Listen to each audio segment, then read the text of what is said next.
Dans l'actualité également, l'inquiétude des associations qui luttent contre l'homophobie. Une voix s'élève aujourd'hui, c'est celle de Nicolas Noguier. Bonjour Nicolas, vous êtes en duplex avec nous depuis Montpellier. Vous êtes le président de l'association Le Refuge et vous interpellez le chef de l'État sur Twitter. On va voir ce tweet s'afficher à l'antenne. Vous devez réagir et agir face à un tel niveau de haine dans notre société. Et Nicolas Noguier, il y a eu plusieurs agressions homophobes ces derniers jours et c'est sûrement pour ça que vous avez réagi sur Twitter. Que s'est-il passé exactement ?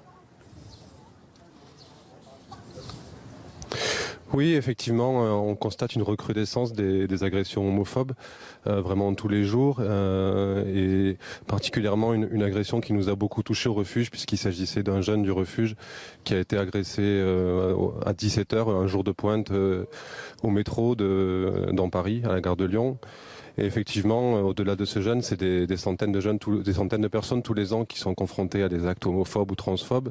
Et on observe vraiment un silence qui est un petit peu terrible de la part de l'État et de son représentant au plus haut niveau.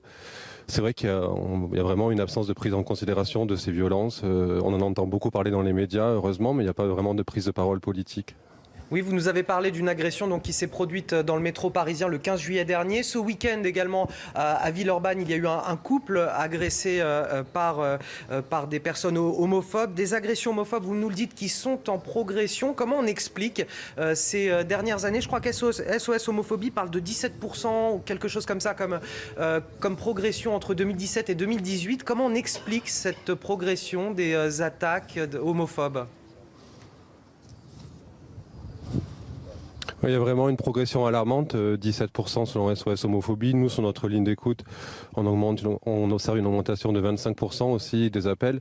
C'est vrai que la société se cristallise. Il y a vraiment en fait une montée, mais pas seulement de l'homophobie, on va dire aussi de l'antisémitisme, du racisme.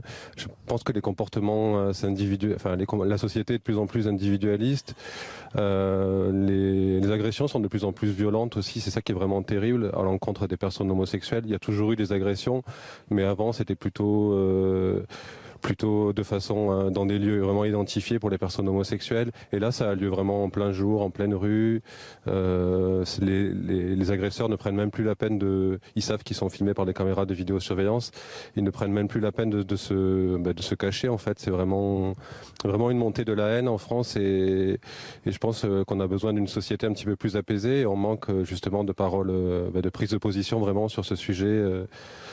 Au plus haut niveau et c'est vraiment terrible, comme vous le disiez au début, de constater cette augmentation des violences.